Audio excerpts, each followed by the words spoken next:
Okay, तो किसी भी मीडियम के अंदर वेलोसिटी ऑफ लाइट निकालनी हो तो velocity of light in air या वैक्यूम से उसके एब्सोल्यूट रिफ्रैक्टिव इंडेक्स को डिवाइड कर दो, आराम से आ जाएगी। क्या हमारी बात समझ में आ रही है? ओके, क्वेश्चन नंबर 6 देखेंगे बच्चों। Question number 6 is the refractive index of water is 1.33। What will be the speed of light in water? बहुत सिंपल, 3 × 10⁸ मीटर पर सेकेंड डिवाइडेड बाई 1.33। बोलो क्या आंसर आएगा? 2.25 × 10⁸ ठीक है, कितना आंसर आएगा? 2.25 × 10⁸ मीटर पर सेकेंड आ जाएगा। क्वेश्चन नंबर 7 देखेंगे। Let me erase all the things. Question number 7, for air refractive index of light is very close to 1। Refractive index of light तो मैंने आपको भेजा भी था। 5 इंपॉर्टेंट जो मटेरियल्स हैं, जैसे air, vacuum, actually vacuum is no material but refractive index तो उसका भी होगा, 1 होगा। Vacuum, air, diamond, glass, water, इनका मैंने भेजा था या नहीं भेजा था रिफ्रैक्टिव इंडेक्स अभी कुछ दिन पहले? तो रिफ्रैक्टिव इंडेक्स सबसे कम किसका होता है? वैक्यूम का होता है। रिफ्रैक्टिव इंडेक्स ऑफ वैक्यूम ये जो होता है 1 होता है। रिफ्रैक्टिव इंडेक्स ऑफ एयर कितना होता है बच्चों? 1.001 ऐसे करके होता है। लेट ओके, कितना होता है? 1.001 ऐसे करके होता है। फिर उसके नीचे और चलते चले आते हैं, ग्लास उसका डायमंड का और ज्यादा होता है। अच्छा, रिफ्रैक्टिव इंडेक्स किसी चीज का 0 हो सकता है या लेस देन 1 हो सकता है? नो। क्यों नहीं हो सकता? क्योंकि मैक्सिमम स्पीड लाइट की जो होती है वो बेसिकली वैक्यूम की होती है। वहां पर रिफ्रैक्टिव इंडेक्स अगर 1 है तो बाकी सारे मीडियम का रिफ्रैक्टिव इंडेक्स उससे ज्यादा ही होना है। बात समझ में आ रही है कि नहीं आ रही? तो refractive index of this air is actually very close to 1 लिखेंगे हम। और ये जो 1 लिखा हुआ है ना, इसको यहां पर हम नहीं लिखेंगे। हाँ, अगर ऑप्शन में ये वाला ना हो, अगर ये ना हो ऑप्शन के अंदर, तो फिर हम 1 पे लगा देंगे। ये बात याद रखिएगा, बहुत इंपॉर्टेंट बात बता रहा हूं। लेकिन अगर वेरी क्लोज टू 1 दे रखा है, यानी 1 से थोड़ा सा ज्यादा, 1 से थोड़ा सा कम नहीं, 1 से थोड़ा सा ज्यादा अगर दे रखा है तो हम उसको ऑप्ट करेंगे। क्या सबको क्लियर है? Yes sir. Okay. Now, let us move on to another question, and let me choose it 8 and 9 for you. And here it is. Okay. Question number 8 कह रहे हैं a ray of light incident on glass slab. Glass slab पर जब रे जाती है तो थोड़ा सा डिस्कस कर लेते हैं इसको, क्योंकि क्वेश्चन और भी बहुत से आ सकते हैं। सपोज करिए ये बेसिकली आपके रेक्टेंगुलर ग्लास स्लैब है ना, और यहाँ पर बेसिकली एक नॉर्मल पड़ा हुआ है। इस पर एक लाइट आती है, सपोज करिए ब्लू कलर की, है ना, ये लाइट आती है ना, ये बेसिकली एंगल ऑफ इंसिडेंस कहलाएगा। अब ये लाइट तो सीधी जानी चाहिए थी, लेकिन ये बेसिकली टूवर्ड्स नॉर्मल जो है रिफ्रैक्ट हो जाती है, और यहाँ पर फिर अगर नॉर्मल लगाते हैं तो ये वापस ऐसी हो जाती है। ठीक है बच्चों, ये कौन सी रे होती है? ये इंसिडेंट रे होती है। ये अंदर वाली कौन सी रे होती है? ये रिफ्रैक्टेड रे होती है। और ये बाहर वाली कौन सी होती है? ये बच्चों इमरजेंट रे होती है। कौन सी रे होती है? इमरजेंट रे होती है। ठीक है, ये कौन सा एंगल होता है? इमरजेंट एंगल होता है। अच्छा, ये यहाँ पर जो एंगल है ये कौन सा एंगल है? Refracted angle. बात समझ में आई? Angle of refraction. ठीक है, अच्छा ये रे इंसिडेंट रे और आपके इमरजेंट रे, यानी ये वाली, ये आपस में कैसी होती है बच्चों? पैरेलल होती है। ठीक है, अच्छा इनके पैरेलल की भी कहानी क्या है, जरा मुझे इसको और थोड़ा बड़ा करके बना दीजिए ताकि बातें क्लियर हो जाए।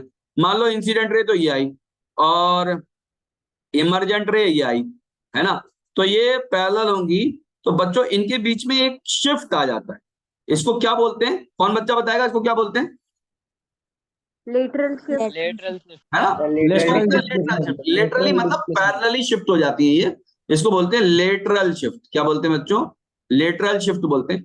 लेटरल शिफ्ट किस पे डिपेंड करता है? रिफ्रैक्टिव इंडेक्स के ऊपर डिपेंड करता है। देखिए ग्लास स्लैब के अंदर लेटरल शिफ्ट होता है, और प्रिज्म के अंदर क्या होता है? क्यों भाई भारती, क्या होता है प्रिज्म के अंदर? डेविएशन। प्रिज्म के अंदर डेविएशन होता है। ठीक है, एंगल ऑफ डेविएशन। ठीक है, वो उसके रिफ्रैक्टिव इंडेक्स पर डिपेंड करता है। एनीवे, तो ग्लास स्लैब की हमने थोड़ी सी बात कर ली है। अब हम a ray of light incident on a glass slab of refractive index 1.5, the angle of incidence is π/4, then the value of sine of angle of refraction. बहुत ही सिंपल सी बात है कि रिफ्रैक्टिव इंडेक्स यहां पर भी किसके बराबर होता है, sine of angle of i upon sine of angle of r. Now refractive index is given to you as equal to 1.5।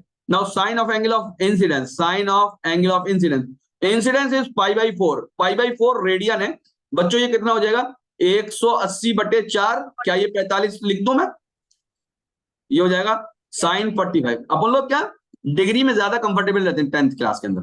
तो साइन आर, क्या मेरी बात समझ में आई, 1.5 इज इक्वल टू साइन 45 किसके बराबर होता है 1/√2, और यहां पे हमारा साइन आर खड़ा हुआ है। हमको sine of angle of refraction निकालना है, तो इसको हम अलग उठा लेते हैं और ये हो जाएगा आपका 1/1.5 इंटू √2। क्या करूं बच्चों, 1.5 को मैं क्या लिख सकता हूं, 1.5 किसके बराबर होता है, 1.5 बराबर होता है 3/2। तो ये हो जाएगा आपके 2 पर पहुंच जाएगा, 3 नीचे रह जाएगा, √2। ये इसको मैं √2 इंटू √2 में तोड़ देता हूं और यहाँ पर 3 इंटू √2, तो ये कट गया। तो आंसर मेरा क्या आ गया बच्चों, √2/3। क्या यहाँ पे है कोई आंसर ऐसा, यस यहाँ पर आंसर है बच्चों, देखो ये खड़ा हुआ है पहला, ये ए है, ये बी है, ये सी है, ये डी है। आंसर कौन सा है बच्चों, आंसर मेरा ए पार्ट है, √2/3। सबको क्लियर है, मिटा दूं,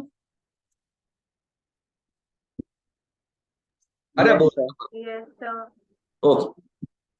question number 9, light travel slower in glass than the air because, slower travel करती है ग्लास के अंदर। हम जानते हैं एयर के मुकाबले में जितने मीडियम है, एयर वैक्यूम के अलावा सारे मीडियम में स्लोअर ट्रेवल की, यानी 3 × 10⁸ जो उसकी स्पीड है 3 × 10⁸ मीटर पर सेकेंड से कम हो जाएगी स्पीड, कम 2.99 हो जाएगी, या उससे भी कम हो जाएगी, 1 भी हो जाएगी कुछ में, जिनका रिफ्रैक्टिव इंडेक्स बहुत ज्यादा है। बात समझ में, क्या कह रहे हैं, refractive index of air is less than that of glass. क्या ये बात सही है, अरे बोलो। हाँ यही बात सही है भाई, हर बात थोड़ी है कि ये आंसर नहीं हो।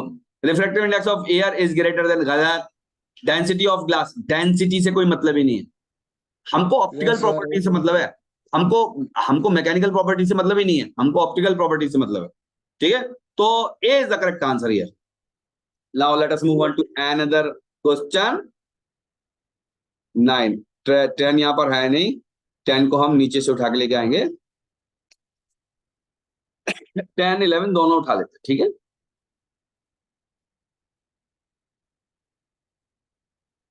जमजम क्लासेस कट रहा है, इसे काट ही देते हैं।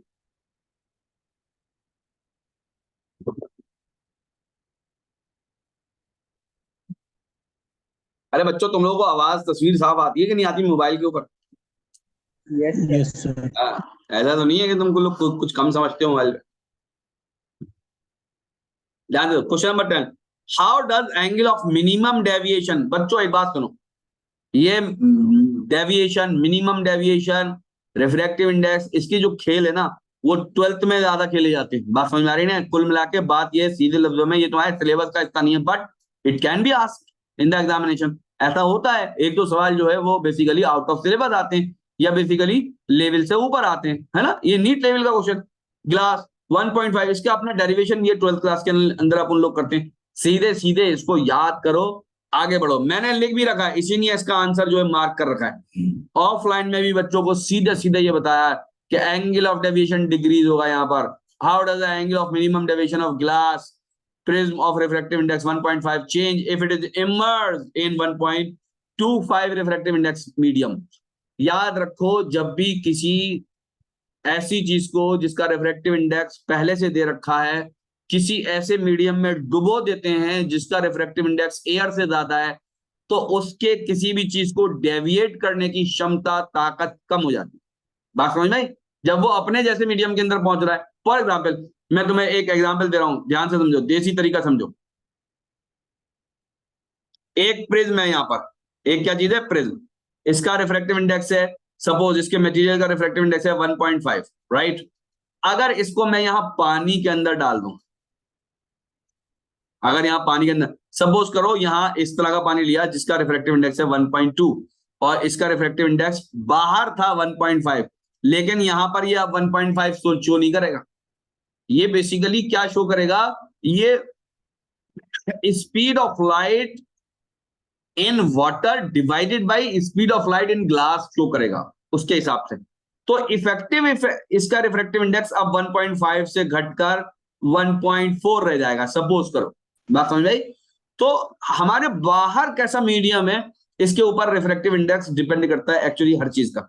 उसका होगा एब्सोल्यूट रिफ्रैक्टिव इंडेक्स कुछ होगा, लेकिन जब किसी के रेफरेंस में होगा, अब ये एयर में थोड़ी पड़ा है, यहाँ पर तो वाटर में पड़ा है। तो ये सेम प्रिंसिपल लागू हो रहा है, सेम कंसेप्ट लागू हो रहा है किसके ऊपर, प्रिज्म के ऊपर भी। प्रिज्म को हमने एक ऐसे मीडियम में डुबो दिया जहां जिसका रिफ्रैक्टिव इंडेक्स कितना है बच्चों, 1.25 है। क्या मेरी बात समझ में आ रही है आप लोगों के? अगर नहीं समझ में आ रही है रट डालो अभी के लिए, जब 12th में पढ़ाया जाएगा तब ज्यादा समझ में आ जाएगा। क्या बात क्लियर? अरे बोला तो करो ना, हाँ क्लियर कि नहीं क्लियर? हाँ बेटा क्लियर ये इसके नहीं है तो इसमें कुछ करना ही नहीं है। Question number 11, which part of human I has maximum refractive index? कौन से में मेरा रिफ्रैक्टिव इंडेक्स मैक्सिमम होता है? क्या होता है, जल्दी बताओ क्या होता है क्लास के अंदर? कॉर्निया। कॉर्निया सबसे आगे वाला जो हिस्सा होता है, सबसे आगे वाला, उसका सबसे ज्यादा बेंडिंग वहीं पर होती है, ठीक है। रिफ्रैक्टिव इंडेक्स, विट्रियस ह्यूमर ये बीच की चीजें है ना। एक्वस ह्यूमर, अब ये क्या एक्जैक्टली क्या होती है आंख का डॉक्टर बताएगा, है ना। लेंस कौन सी, लेंस बेसिकली, लेंस किस चीज का बना हुआ होता है भाई आयशा? अरे बोलो, बायोलॉजी में आ गए तो क्या बोलोगे तुम लोग? लेंस काय का बना हुआ होता है? लोहे का।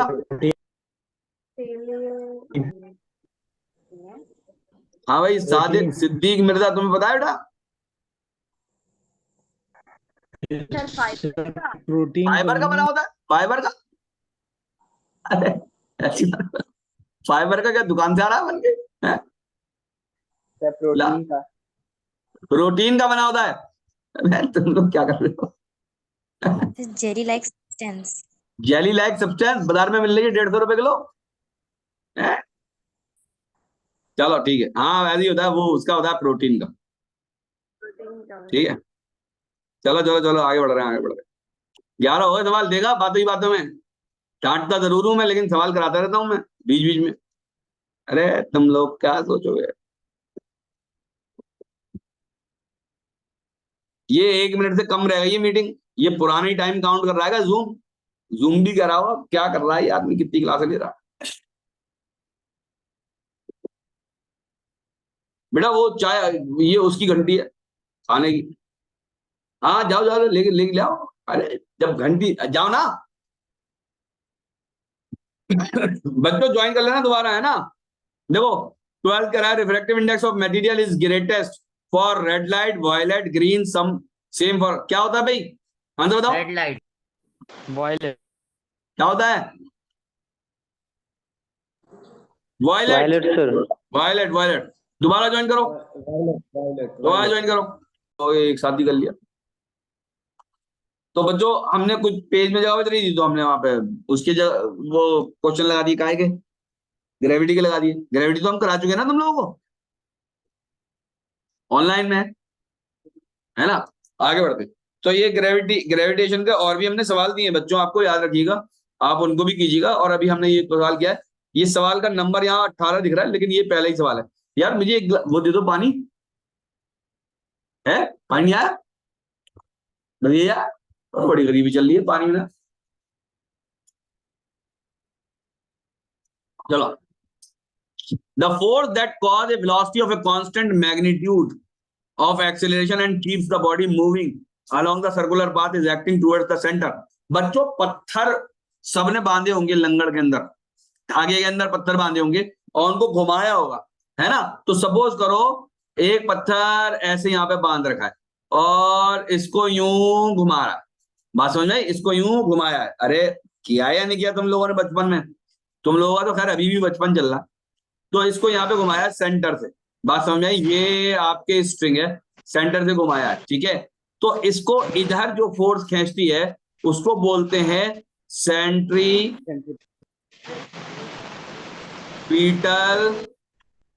फोर्स। कौन सी फोर्स बोलते हैं? Centripetal force. और जो फोर्स इसको इधर लेके जाना चाहती है उसको बोलते हैं सेंट्रीफ्यूगल कूगल फोर्स, ये एक सूडो फोर्स होती है। सूडो के क्या मायने होते हैं बाद में समझना, अभी 10th के चक्कर में मत पड़ो सूडो फोर्स, बस याद रखो pseudo force. Pseudo force basically जो बैलेंस करने के लिए हम दिखाते हैं। और पत्थर किधर चल रहा है, इधर की तरफ चल रहा है। बात समझ में आ गई नहीं आ गई? आया सेंट्रीपिटल फोर्स जो है वो किसके अलोंग लगती है, धागे के अलोंग लगती है, और हमेशा टुवर्ड्स द सेंटर होती है। और सेंट्रीपिटल फोर्स ही बेसिकली डायरेक्शन चेंज करती है पार्टिकल का। क्या मेरी बात समझ में आ रही? इसका आंसर भी क्या होगा बच्चों, सेंट्रीपिटल फोर्स होगा। पूछ करें magnitude of action keep the body moving along the circular path is acting towards the centre. हाँ, सेंट्रीपिटल फोर्स लग कई तरीके से सकती है, जैसे हमारे अर्थ के ऊपर भी सेंट्रीपिटल फोर्स लगती है। कौन लगा रहा है, सन लगा रहा है। सेंट्रीपिटल फोर्स यहां पर ग्रेविटेशनल फोर्स हो जाती है। याद रखना बच्चों, ये ऑफलाइन में बताना भूल गया था। इन केस ऑफ अर्थ, तुम भी सुन लो भैया, in case of earth centripetal force is the force of gravitation exerted by sun। सन जो लगा रहा है बेसिकली अर्थ के ऊपर फोर्स, वो बेसिकली सेंट्रीपिटल फोर्स की तरह काम करती है, जो कि इसको ऑर्बिट में बनाए रखती है। सबको याद है, समझ में आ गया बेटा? अरे बोलो। Yes, sir. Yes, sir. Question number 19. The law of gravitation describes gravitational force between any two bodies having mass, Earth and point mass only, Earth and Sun only. Two charge. अरे बेटा इसमें मैंने बेसिकली ऑप्शन लिखना भूल गया हूँ। ये option A है, ये ऑप्शन बी है, ये ऑप्शन सी है, ये ऑप्शन डी है।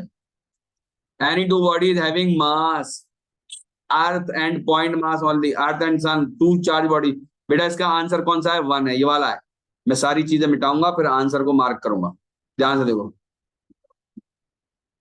This is the correct answer. Any two bodies having mass, मेरे और इस पेन के बीच में भी ग्रेविटेशनल फोर्स है, ये बात याद रखना। बात समझ में आ रही है? आगे बढ़ते हैं। 20 the earth atmosphere is held by clouds.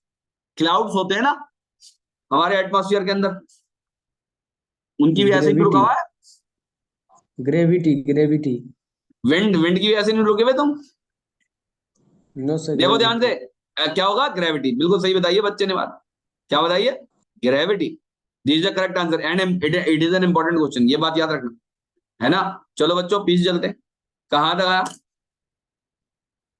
माफ करना मैं मजाक में इधर उधर निकल जाता हूँ थोड़ा। अब कौन सा सवाल बचा? अब 21-22 बचे है ना। 21-22 देखो बच्चों, ऐसे सवाल तो तुम्हें कोई ना कराता होगा जैसे मैं करा रहा हूं। कोई कराता है? कई तो फ्री में मजे लूट रहे हैं।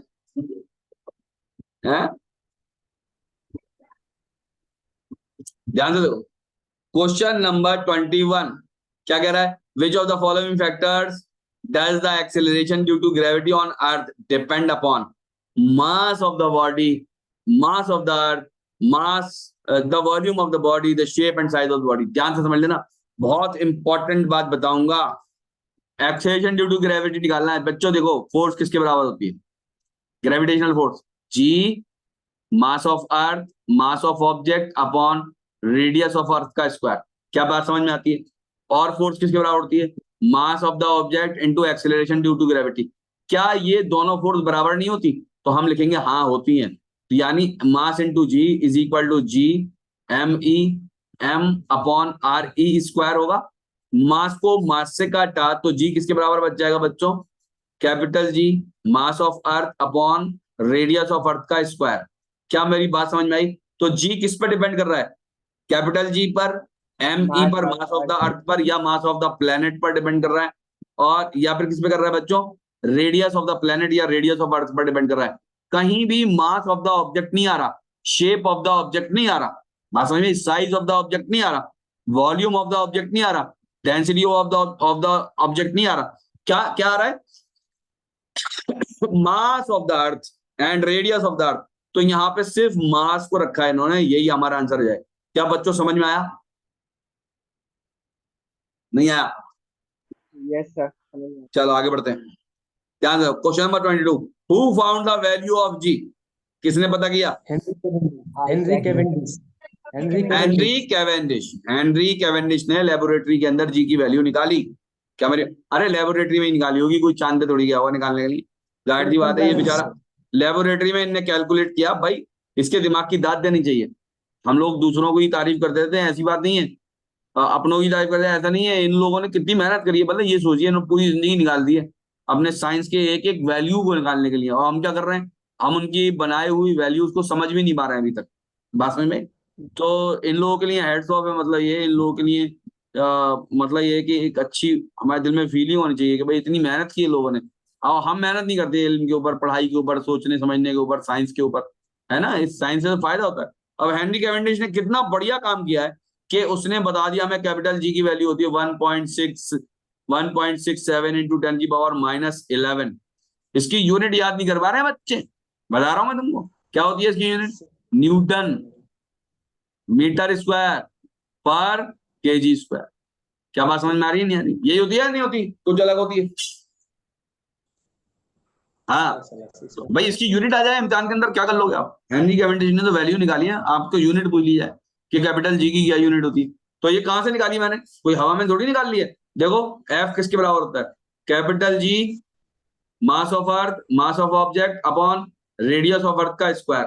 तो बेटा ये न्यूटन के अंदर होता है। Let me choose another colour.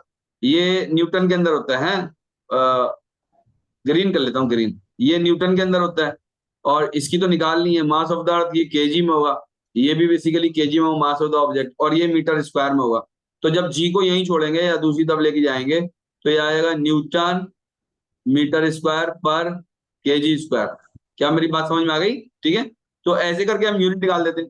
तो चलो बच्चों, आज हमने 3 सवाल कर लिए। मैं तुमको अभी दूसरी शीट, पहली जो शीट थी वो दोबारा भेज देता हूँ और ये वाली शीट भी भेज देता हूँ। इसके बाकी के सवाल करो।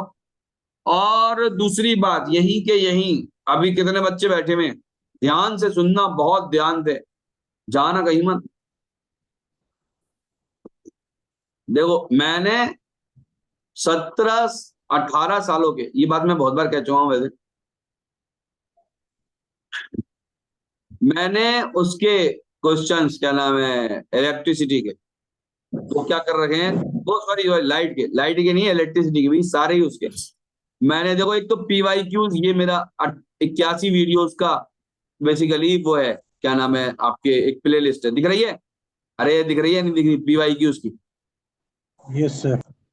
इसके अंदर जाओगे तुम्हें 18 साल के करीब, 17-18 साल के मैथमेटिक्स और फिजिक्स के PYQs मिल जाएंगे, और बायो के भी मिलेंगे और केमिस्ट्री के भी मिलेंगे इसके अंदर।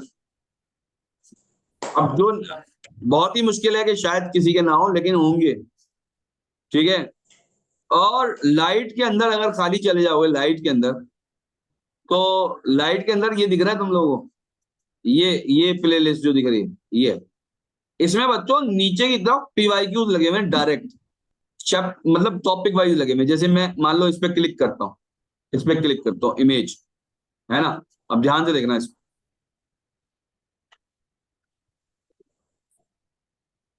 देखो ये PYQ लिखा हुआ है, और ये देखो कब का है,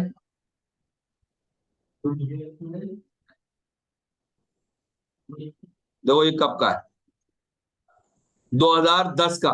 तो मैंने ये बेसिकली टॉपिक वाइज लगा रखे हैं इसके अंदर। इसके अंदर सारे PYQs मिल जाएंगे तुमको, है ना, बहुत सारे PYQs मिल जाएंगे इसके अंदर। बहुत सारे, क्या 16-17 साल के सारे लगा रखे हैं ये लाइन से। आई के ऊपर जो आए वो भी लगा रखे हैं, रिफ्रैक्शन के ऊपर लगा रखे हैं, रिफ्लेक्शन के ऊपर लगा रखे हैं, सर्कुलर मोशन के ऊपर लगा रखे हैं, लाइट के डाउट्स बच्चों ने जो पूछे वो लगा रखे हैं, इंपॉर्टेंट MCQs का एक बेसिकली आपके क्वेश्चन है। अच्छा ये तो मैंने अभी अपलोड किया था, इसी शीट को अपलोड किया था मेरे ख्याल से, यही वाली जो शीट थी, है ना। सारे ही चैप्टर्स के PYQs लगे हुए हैं। इसके ऊपर तुम्हारा जो मन करे जाके देख लो, जो तुम्हें कंफ्यूजन हो वो तुम्हारे कंफ्यूजन भी दूर हो जाएंगे। क्या मेरी बात समझ में आई? तो आज हम मीटिंग जो है बर्खास्त करते हैं यहीं पर। कल इंशाल्लाह ताला फिर आएंगे अलग क्वेश्चंस लेके। लाइट के, अभी इलेक्ट्रिसिटी के भी क्वेश्चंस रह गए हैं। आज मैंने शीट जो है बच्चों को शेयर करी है, तो अभी मैं आपको इलेक्ट्रिसिटी की भी शीट ऑलरेडी दे दूंगा, ताकि जो बच्चे आगे चल रहे हैं वो बच्चे क्या करेंगे आपके, वो उनको कर जाएंगे। बात समझ में आई? ठीक है, तो चलो अब मैं, ओके, अल्लाह हाफिज़।